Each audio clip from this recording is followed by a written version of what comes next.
What's up, New England and beyond? Jeff Clark and Steve Domenico in the Room podcast. Running a few minutes late because my computer decided to download and reboot itself when I was just about going live. So, Jeff, thanks for patiently waiting for me. But man, welcome to the show, man. I usually have Tommy in the co seat there, but he couldn't make it tonight. So, Jeff, I called you last minute to come on for a few minutes and just talk about the Cage Titans card a little bit a couple of weeks ago and what stood out for you. But first of all, how was your weekend, bro? Oh, it was great. It was great as always.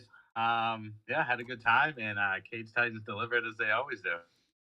Excellent. As we're live right now, Jake Caskey, I'm gonna have to go 5 minutes later with you because we got a little late stop, but you're watching, so I'll hit you up on my messenger when we're ready to go. But it'll only be 5 minutes longer. But nothing.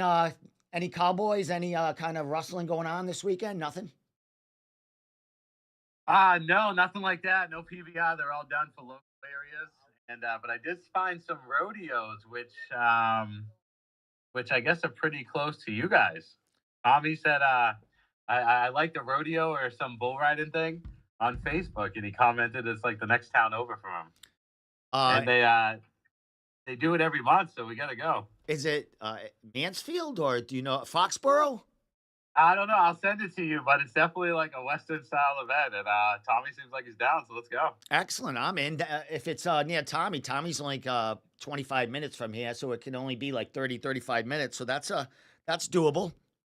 Perfect, perfect. Yeah, nothing like that. This weekend's exciting. No UFC 300. Excellent, my man.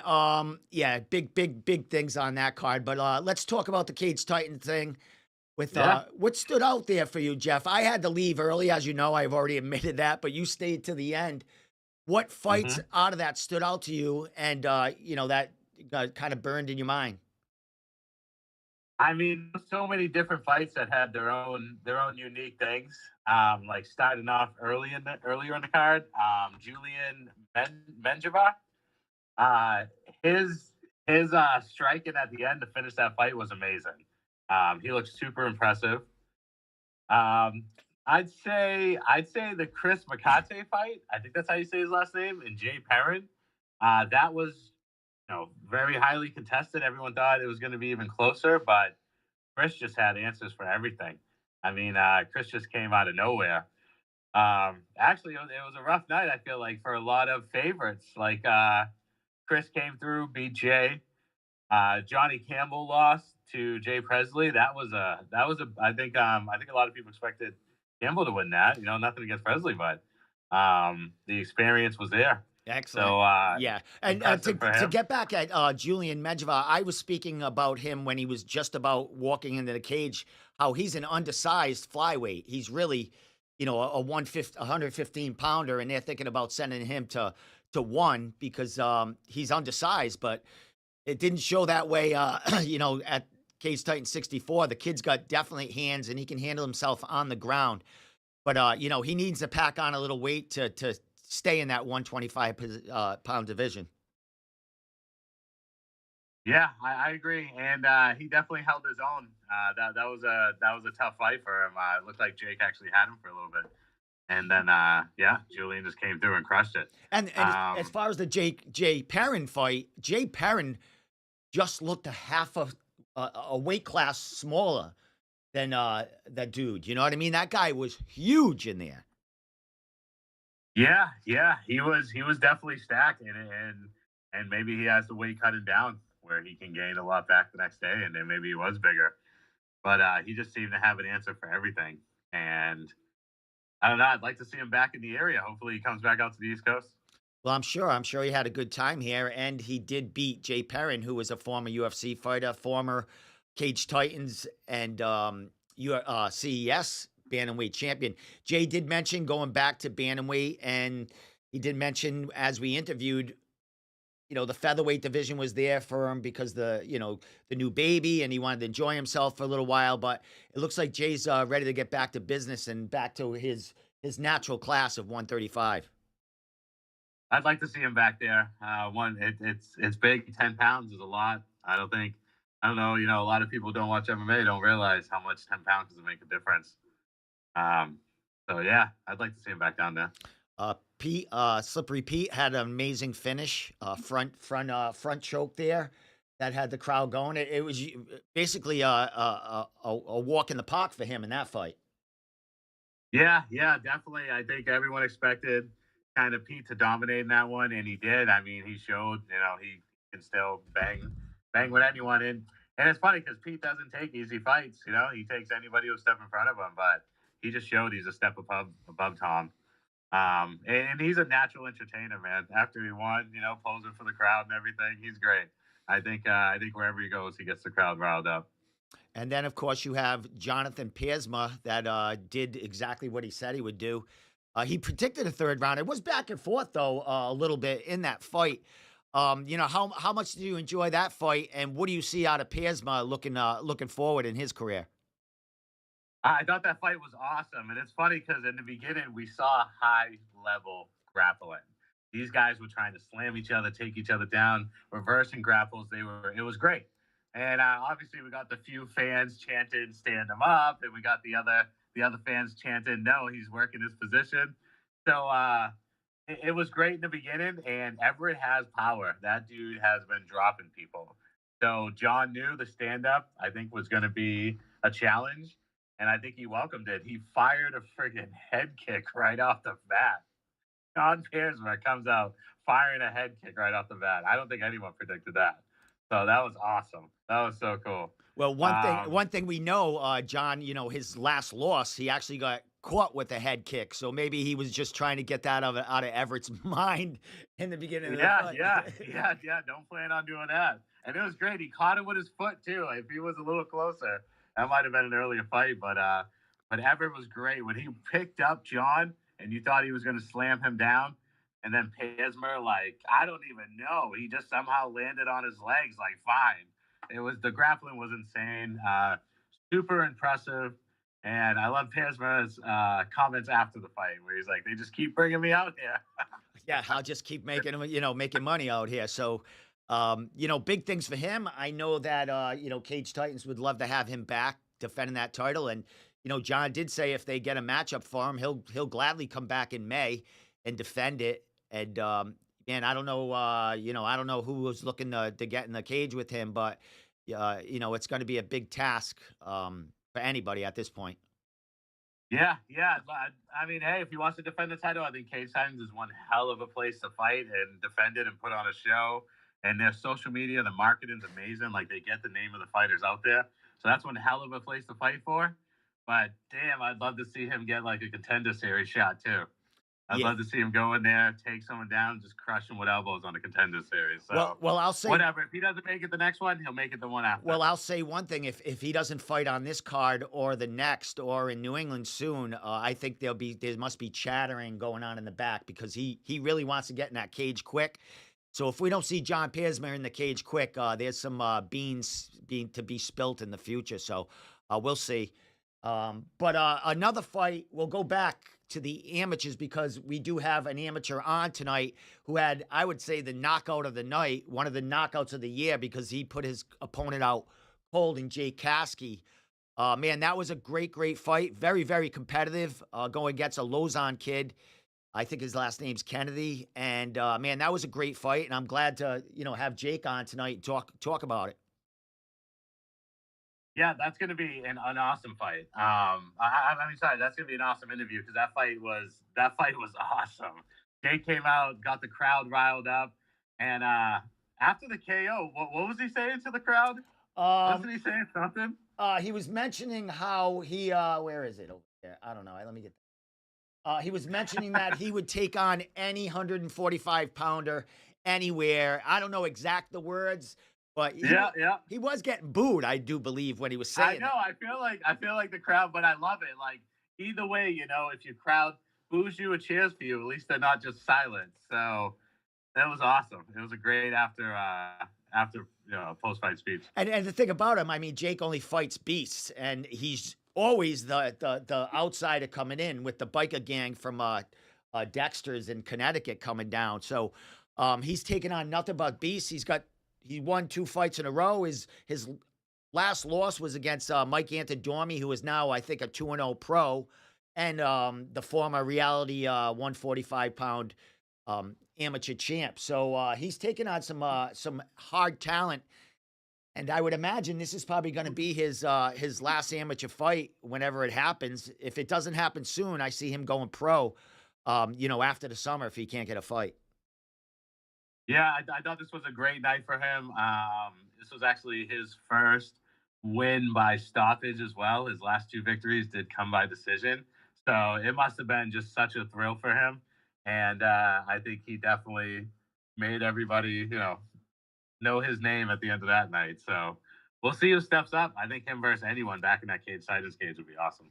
Yeah, excellent. As we saw, Billy Goff was in the crowd in his corner as always, and those guys almost tackled me in the back room as we were trying to escape during intermission to get some air. The whole biker gang was back there, and then there was some other guys from upstairs, fighters coming down. It was just like a whole gang in that little hallway. It was pretty intense. Yeah, yeah, no, that they definitely roll deep, which is great. A great group of guys, and Billy Goff and being there was awesome. Jeff, last couple of things. Did you go to the after party after? I did for a little bit, yes. Yes. Were you coherent when you were at the after party? I was. There was a good 45 minutes during the night. I wasn't, but then after that, I came back too. The edible wore off a little bit, and I was right back to it. But I definitely missed a fight or two. But it was a good night. It was a great night. Yeah, Jeff, I had to repeat myself several times with you before I left. Jeff, it was pretty. Yeah, there was a moment there where it was an interesting night, but I pulled through. I pulled through. Excellent. But the after party was awesome. If anybody has not been to the after party, go. It's so cool, especially for the fans. They get to mingle with some fighters that they normally wouldn't get a chance to meet or take a photo with, or just see the fighter outside of the cage. They're laughing, they're enjoying their time. You get to see who they train with or they talk with. It's cool. It's a good time. Excellent. Jeff, some other cards are coming up. I just want to end that with you. We'll get another. We'll go over whatever cards are coming up. I'll have you on another Wednesday night before. But are you going to any other events coming up? I think NEF is 420, and then I think Combat Zone or something is right after that. CES. I'm not sure. Yeah. I would really like to get up to NEF. It is it's right on 420, which is like a holiday for people who enjoy cannabis. So it is a great time to throw an event. And it's called Up in Smoke, which is just hilarious. I mean, great marketed. I love it. It is way up in Bangor. Bangor is nice this time of year. It's beautiful. It's blossoming. The plants and everything coming in. But yeah. Have you ever made it to a Bangor card? I have been to Bangor, and it was a drive and a half. I should have just went to Canada while I was there. You know what I mean? It was like a 6.5 hour drive. I've never saw a moose before until I fucking went up to fucking Bangor. I was like, what the fuck is going on? Where am I? I lost like my service on my phone for like an hour. I was like, where am I?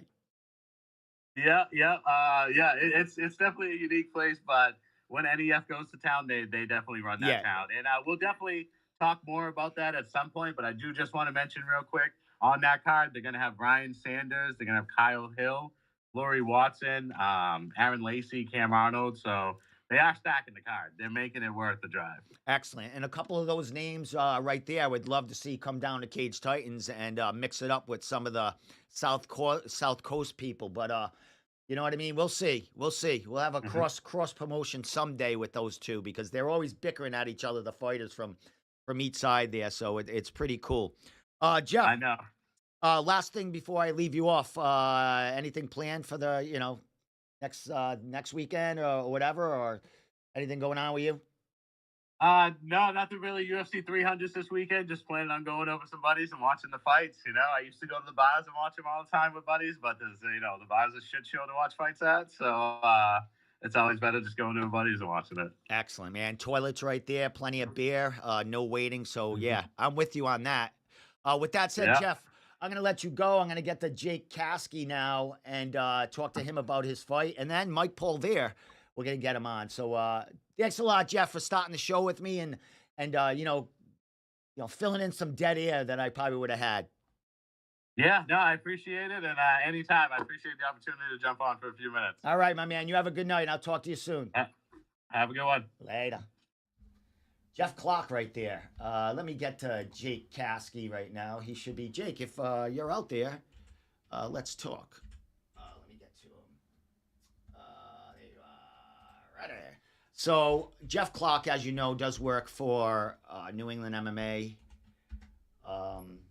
and does a great job for them. He's like the only guy kind of left doing play-by-play for them, and he was trying to get through it on Saturday at Cage Titan 64. It was pretty pretty tough when he was on a couple of edibles and some of those really great lagers that they got there. So here's Jake Caskey is ready to go. Let me give him a call and I'll get him in the box.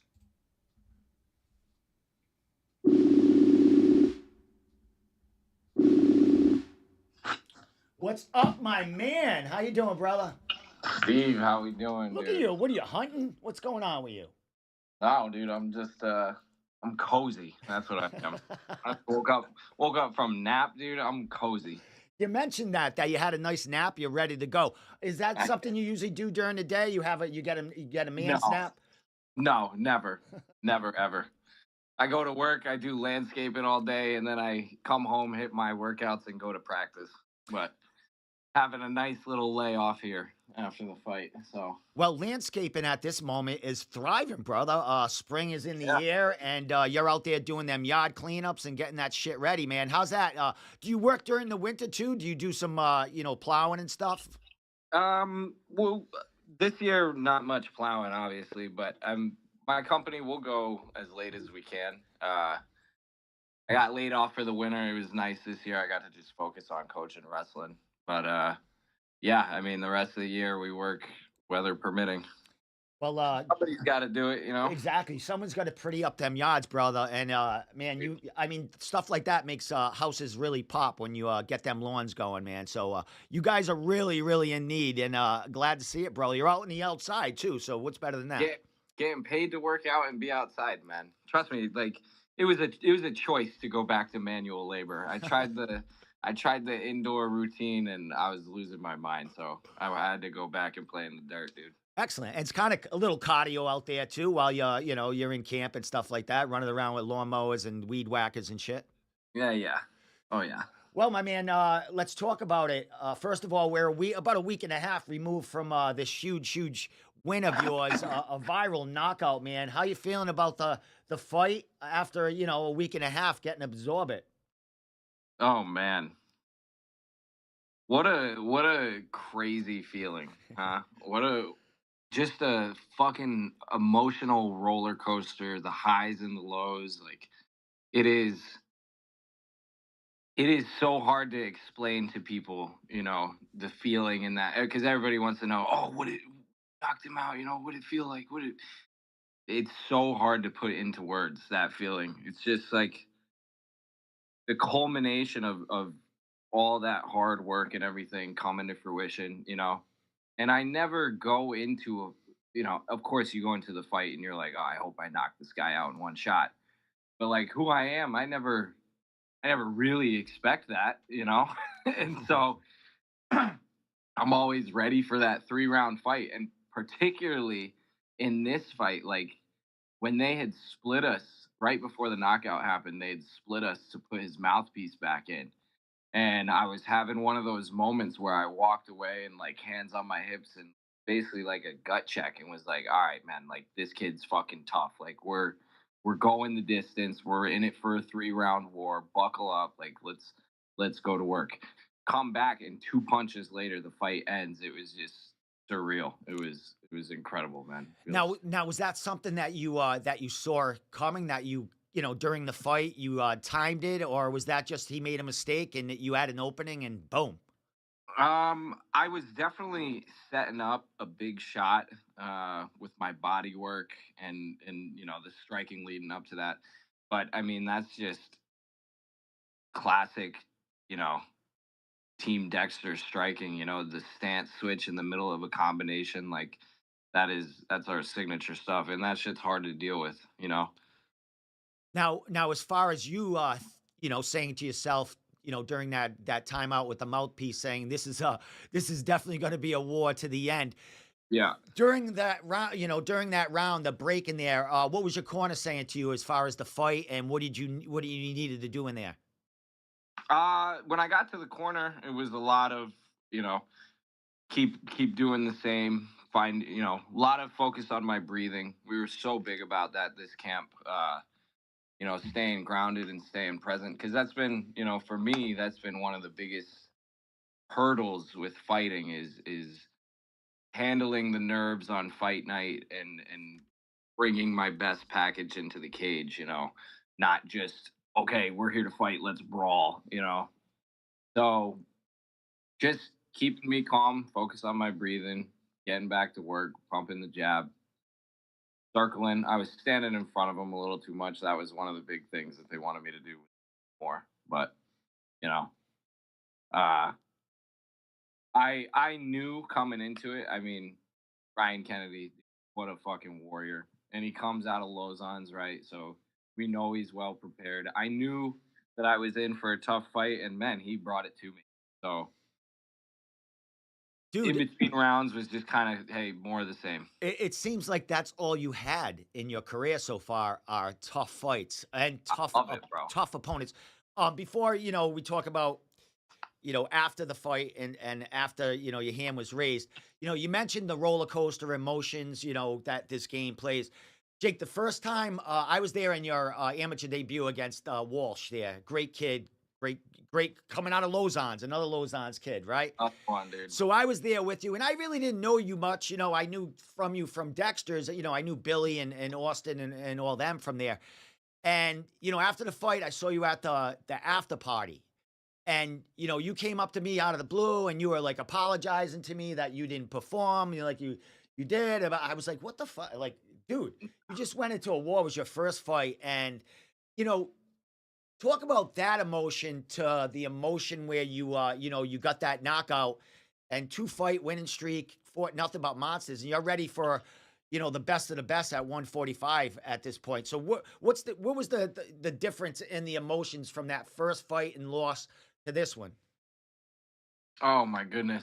I think probably every fighter would say the same. Anytime that you come off a loss, and particularly like early on in the career, there's doubt.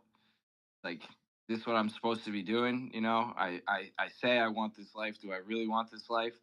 And you know, the see looking back on the journey that I've been on, even just in amateurs, and seeing where I'm at now and how I'm able to fight now, and the quality that I'm putting out is just awesome to look back and reflect on. Like, I put a ton of pressure on myself for these fights, and I think most fighters would. It takes a certain kind of guy to do this. So this fight, I was able to kind of remove some of that pressure off myself, because I know what I'm capable of. I know what I can do, and if the best version of me shows up, I mean, I look at some of the pro featherweights in New England, and I'm right there with them in my mind. So this fight, being able to remove some of that pressure and just resign myself to the fact of, like, hey, you might get knocked out. He might put you to sleep. Like, I knew he wanted to come in and jump us up. He might put you to sleep. And being okay with that, and understanding that, after the fight, win, lose, or draw, everyone, your family's still your family. Your boys are still your boys. Everybody's still gonna love you. That kind of thing. Making peace with that. Uh, that's been so huge moving through my career here. Excellent. Well, you had another teammate in there start off the card with a KO of himself, TKO of himself. A great fight, competitive Dude, fight against another tough kid from Lowe's, from Triforce. You know what I yeah, mean? So, man, talk about that. Having one of your trainer partners who's just getting in there, and he puts on a show to start the card. dude, that was awesome. And it's so funny, dude. He grabbed him by the throat and punched him out for the finish. Like, he did the Khabib rape choke and punched him out. Billy and I talk about that all the time, about, like, that is the sickest highlight. Like, We got to get a highlight where you're choking a guy out and punching him out. And dude, Eric Zane, the monster, goes out and does it in his first fight. That shit was awesome. Where the hell did he come out of? Like, where'd he come from? Like, you're pooping him out of Dexter's there. Where are these people coming from? Dude, Dexter is like a magnet just for fucking hard-nosed, tough, gritty wrestlers. And he'll take them and turn them into a killer. So, Excellent. no short supply. Well, you get your hand raised in there, buddy, and you get on the mic, and you guys are always the outsiders coming in, but you're well loved, well taken in. But you just hoping that you happen to fight the guy that lives in Memorial Hall, Right. Right. On the mic there, you basically called anyone out at the 145-pound division. Are you looking for one more fight at featherweight, maybe a title fight? Like, what are you looking for, and who you looking for if you're looking for anyone in particular? Definitely. So the plan was always before this one. The plan was always this one, and then probably one more before pro. Definitely, we're looking at pro by the end of the year.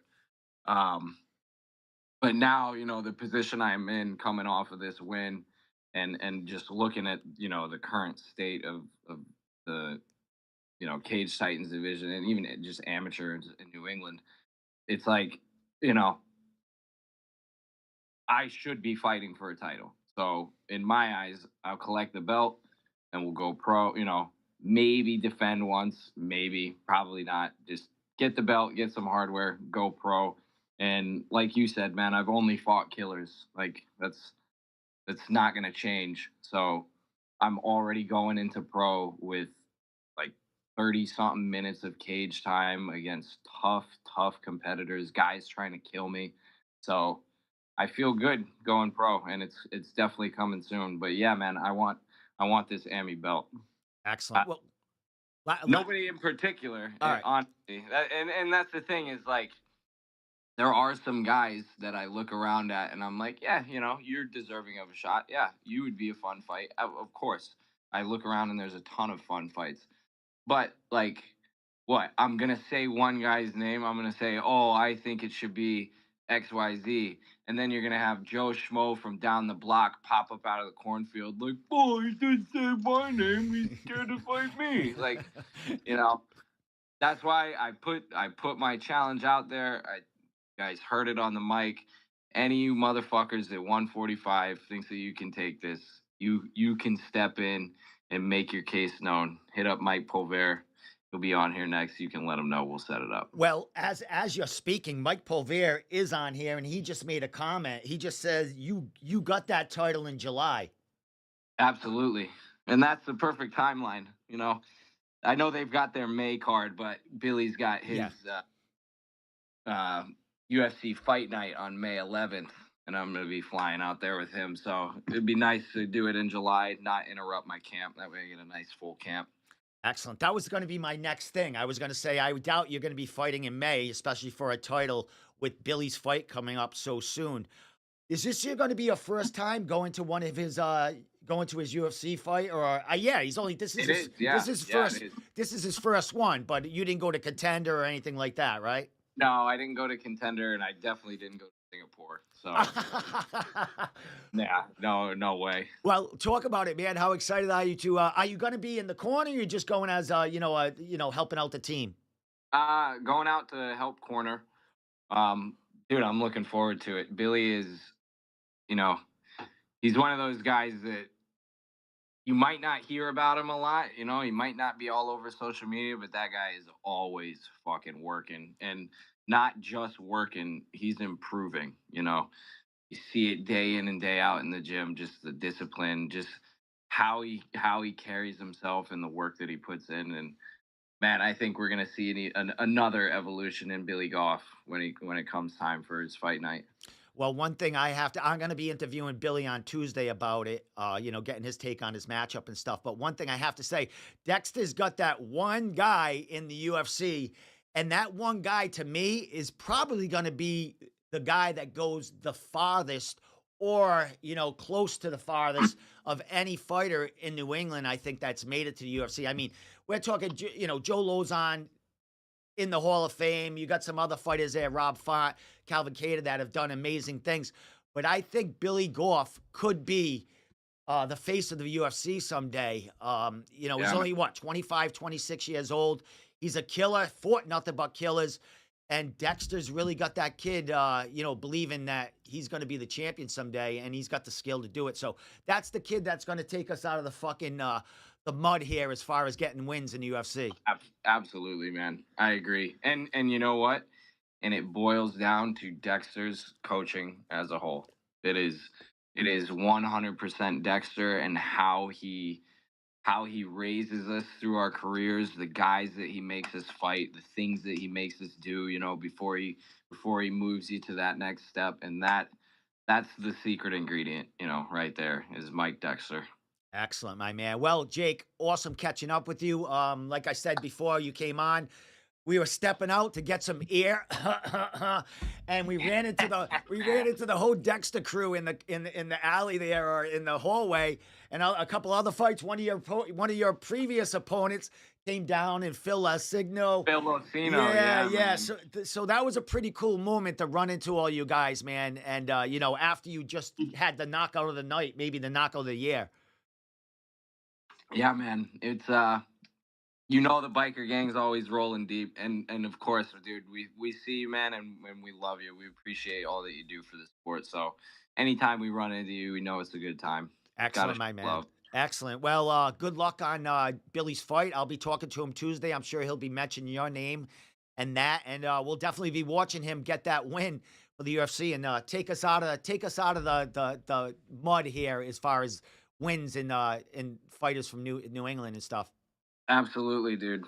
Last thing, Jake, any social media you want to throw out there beside, I got your Instagram up here, but if you have a TikTok, you have the team page, anything you want to send out there, throw it out there, and I'll let you enjoy your night.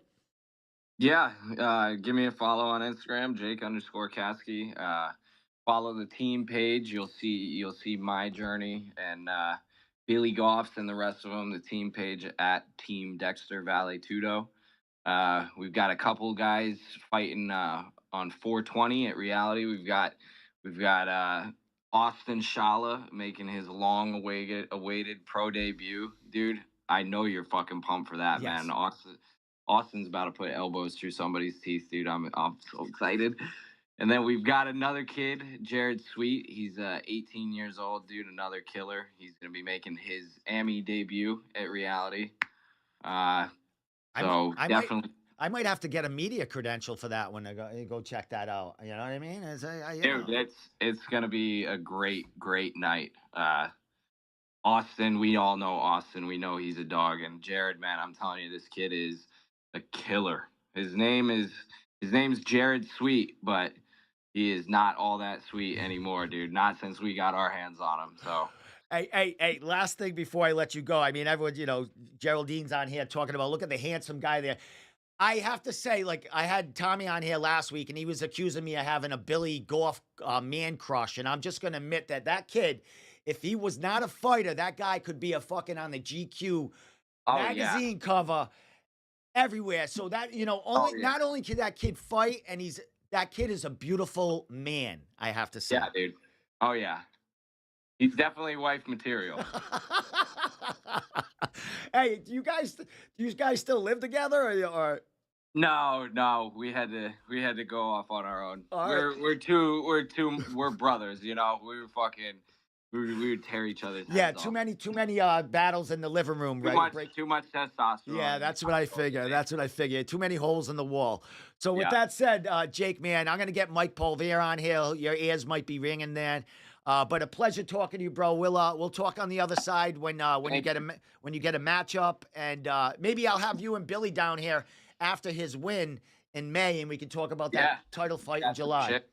Definitely. Yeah, and before I go, I did before Mike gets on here, I reached out personally to all the Cage Titans team, the weekend of the fight and everything, but I wanted to say it on here, man. Like, thank you to Cage Titans and Mike Polvere and that whole production team up there. Like, those guys do so much for us as fighters, and I think anybody that has fought for them, you hear them say this when they come out. Like, these guys do so much for the sport and for the fighters, and I cannot thank them enough for the way that they treat us, and how they make us outside guys feel like we're at home up there. That just, it goes such a long way, and I'm so appreciative. So yeah, Perfect, my man. fucking Perfect. Cage Titans, And real. there's hundreds of fighters that think the same way as you that have gone through that cage, brother. So, and there'll be thousands more. So, Yeah. congratulations, my man, on the biggest win of your career, knockout potential of the year, and 2-fight winning streak, and getting that title fight. It looks like in July, man. So, congratulations, buddy. Yes, sir. Coming soon. All right, Jake. I'll talk to you soon, man. All right, brother. Later. Good chatting. See ya. All right. Cool fucking dude. Cool dude, Jake. The whole team there. Let me message Mike Polvere so I can get him on. We're going to try to keep Mike to 15 minutes, people. 15 minutes. We're just going to get a little take of what he thought of his show, and maybe some beans about the next show. He just dropped some for July. Let's see if he drops some for May. So let me see if Mike's around.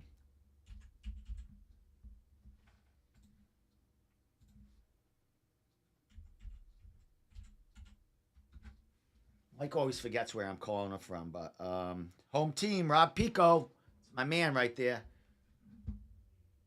Looks like Mike be ready.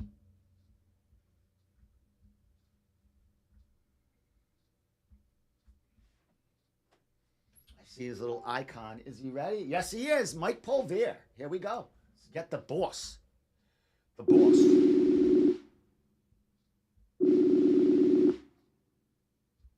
What's up, boss? What's going on, my man? How are you, my man? I'm doing well, bro. How are you? Just living the dream. Hey, Another Mike. day. Hey, Mike. Bring that down a little bit so you get more in the picture. Is that better? Oh, perfect. All right, there you go. Now you're good. Right there. Perfect. Okay. Hey, Mike. I've been checking out the Cage Titans page. You didn't have a Table Titans at all, right? From the last card. Nah, you know what's funny? We usually do it Monday, but we've been taking the week after the day after the show off and not doing an episode that day. And then this Monday, me, Nick, and Andy got together and we were ready to do Table Titans, but we were like so caught up in like talking about the show off camera and like things that we could improve upon and like things that we were looking at to do for the next show. Then we started talking about matchmaking for May. Next thing you know, it's 9:30 and we're like, wait a minute, we didn't go live. So unfortunately, we did not do a recap show. Hopefully, we're going to do one this week. So on Monday, we'll get one going. I would have loved to be a fly on the wall there, bro, about what's going on. But I'm sure you can tell us a couple of things about the card coming up. You did mention, Jake, we just had Jake Caskey on, and you just throw out there that you offered him the title fight in July, and it looks like he's gung-ho about that. Before we get to that, Mike, and any future fights, let's talk about this last card a week and a half ago. Cage Titans 64 did not disappoint. You had a lot of great fighters that have been in that cage doing great things, and they showed again that they're doing great things. Talk about the card and what really stood out to you. Yeah, I mean, obviously Jake Caskey was just on, so I gotta commend his performance. And not only his performance is just like, I tell all the fighters, anybody who will listen, we set the stage. What you do with it from there is totally on you. Like, I promise you, we got cameraman up the ass. Like, we got video, we got photos. We're gonna capture whatever you do, but we're just setting the stage, and you do something with it. And Caskey goes out, puts on a performance like that. He grabs the mic. He's like, any motherfucker can get it. I want that belt. Like, how do you deny him? And it's just taking what we lay out and just running with it. I've talked about it so many times. Guys like the party, and things of that nature. Like, here's the stage. What are you going to do with it? Yes, it's about the punches and kicks and submissions and takedowns, but it's also about like what you do at your moment that can make you transcend the sport and go further in the sport. So I got to give hats off to him. But overall, I mean, the card from top to bottom, there was no duds on this card. Every fight was a banger. Obviously the Caskey fight with that huge knockout, and let's not forget that Caskey almost got finished in the first Mhm. round. So hats off to Ryan Kennedy as well. Like, and Caskey said it best. He fights all killers. So I'm interested. I was really impressed with the way he just kind of took the mic and ran with it, and I loved every moment of it. As for the pros, um, we going in the dark horse like sleeper fight. Andy kept talking about was the Congdon versus Watford fight, but I just think that it ended up, we thought it was going to be a dogfight, like two traditional strikers, but Jack just showed that next level that he is. Like he just keeps steamrolling guys, undefeated amateur, undefeated pro. Um, well, I'm interested to see what's next for him. I'll just say it at that. Speaking of 170, Piersma just showed he's next level dominant. There was a ton of hype going on at Everett going into that fight. And Piersma had his own hype. Let's not like pretend it was one sided hype. Um, but Piersma just showed he did what he said he was going to do. He was going to take him into deep waters and show Everett that like he is not ready for this level yet. And hats off to Everett as well. Like he made it to I think the third round. Yeah. He'd never been out of the first round. I don't think like he was 3-0, demolished all his guys, and in this one fight he doubled his cage time. So I think that was valuable experience for him. But I also think for Everett, the bigger takeaway is that once you get to these next level guys, weight and size matters. And Everett coming in at 170, walking around, he's a true 55 or so. And Piersman's every bit of 170 or so. I think on Piersman's side, congratulations, won the title. He's shown that he should be looking at the Contender Series, the UFC. If he has to defend that title, obviously he will. He's already reached out to me. He said, I'm not waiting around. I want to just stay active. So we're going to try to put something together for him for May. But yeah, man, that was a great fight. Peter Barrett looked impressive as he always does.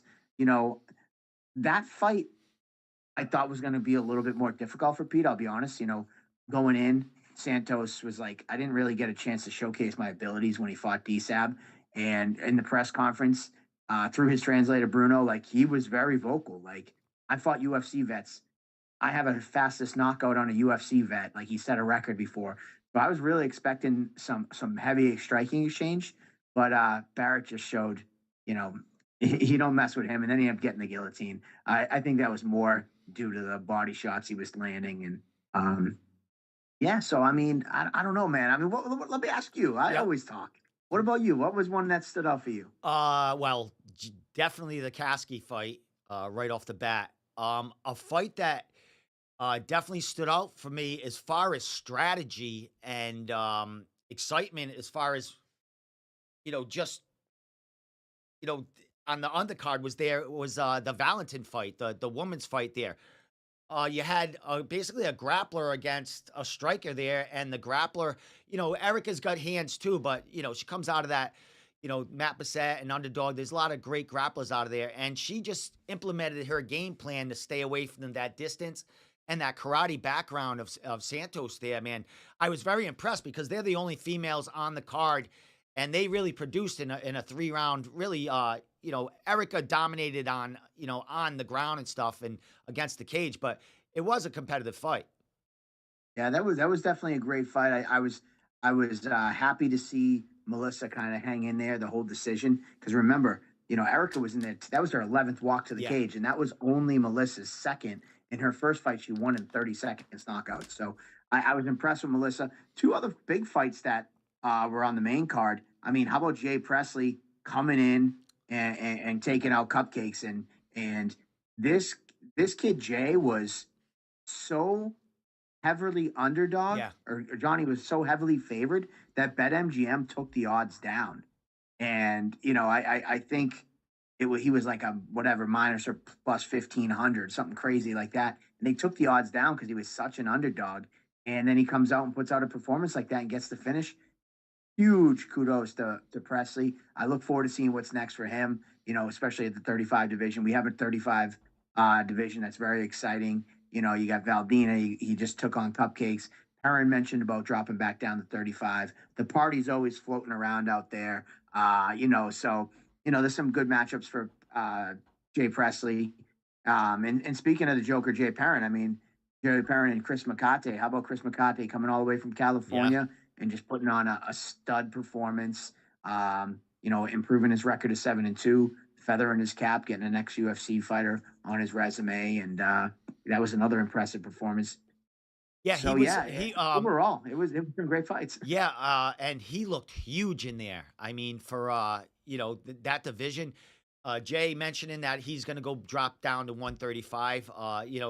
Jay hung in there, but that guy was just way too big, way too strong. It looked like for Jay to handle in there. And kudos for Jay, for stepping up again, out of his weight class. But I think it is time for him to go back down and go for that title again or whatever he needs to do at his natural weight. Yeah, I mean, obviously, Jay, going back down to 35, that party fight's always lingering. Maybe Presley, maybe a cupcakes rematch they were talking about before, or maybe even some new blood coming into Cage Titans. But I think that we talked about it in the Everett and Piersma fight, and you just kind of touched upon it in a roundabout way in the Perrin fight versus Makate. It's like you can go up a weight class and beat some guys.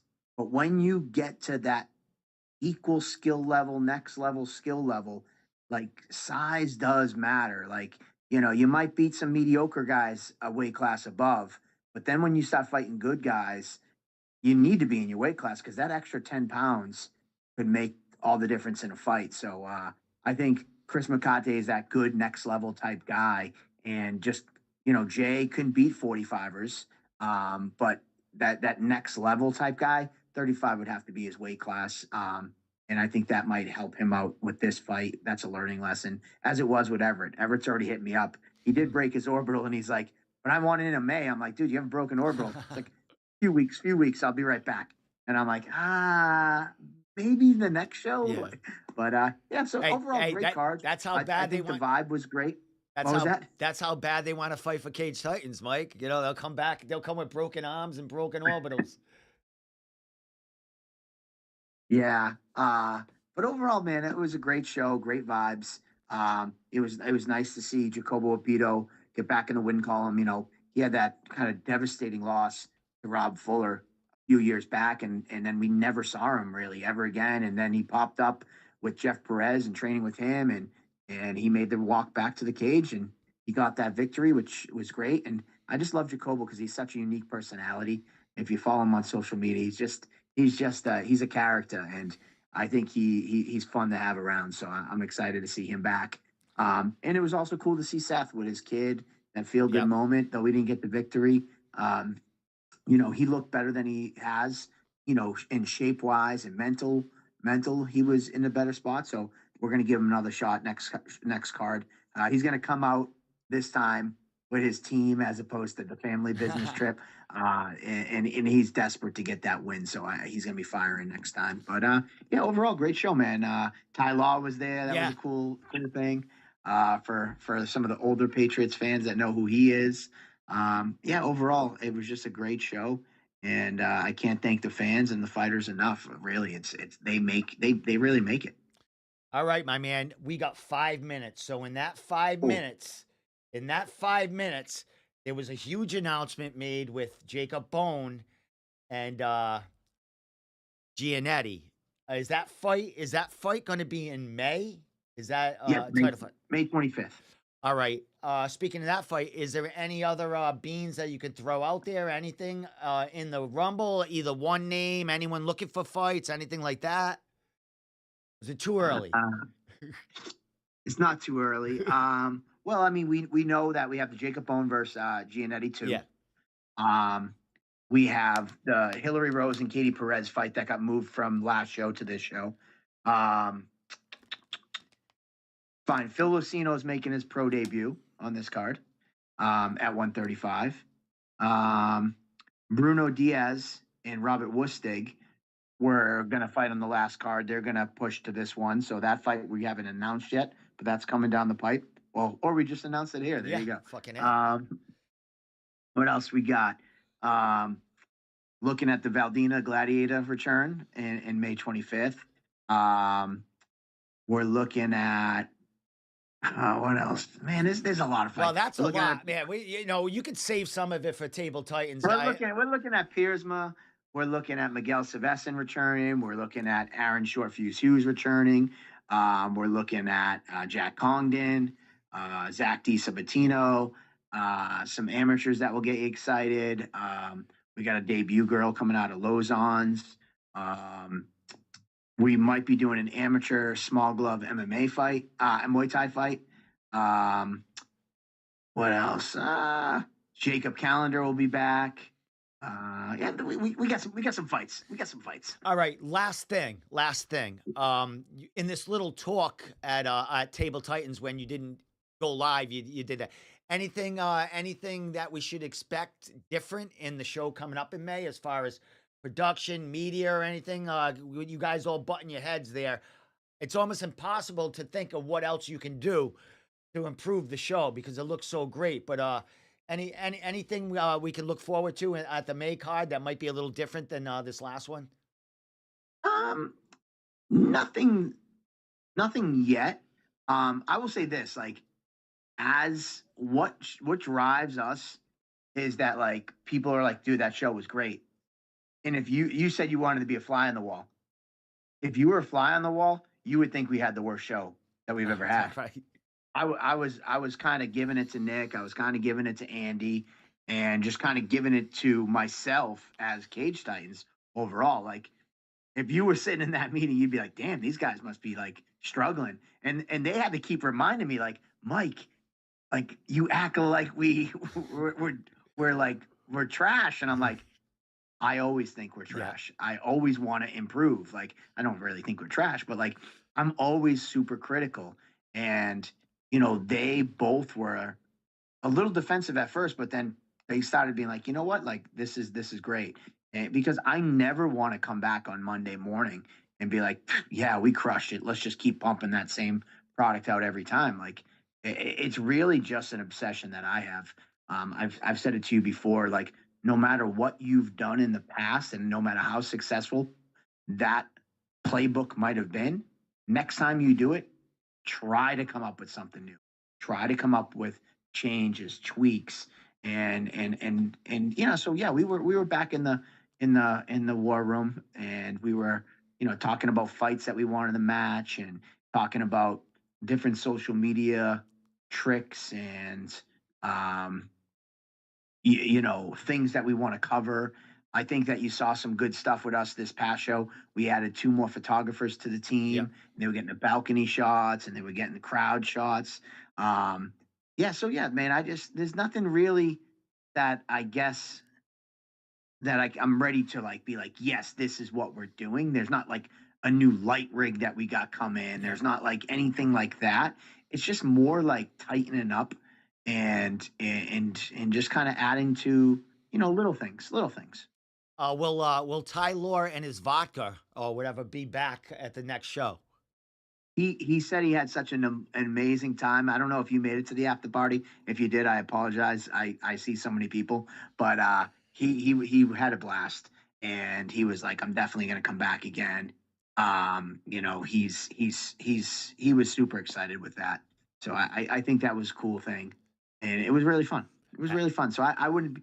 Don't be surprised if you see him as a staple at Cage Titans moving forward. And that's awesome because when he was mentioning to us and when he was outside, when we were getting our credentials, he walked by and we were talking to him. He goes, "This is my first MMA show." It's like he never been to an MMA event in his life. And here he is at Cage Titans, a staple in New England in Ty Law. Yeah, man, it was very cool. It was cool how that came about too.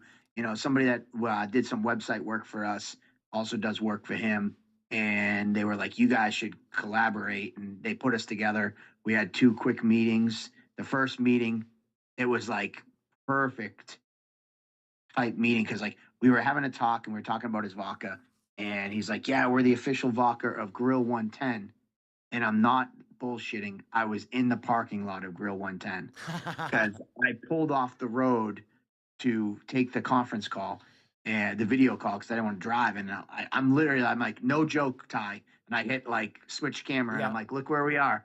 And he's like, holy shit. And it was just like, it was just kind of like meant to be. Yep. And at first he was like, "Well, you don't sell hard liquor." I'm like, "No," and I'm like, "But trust me, when you come to Cage Signs, even without us selling your hard liquor because we only sell beer and wine, Yeah. like you're gonna get the publicity, you're gonna get the vibes."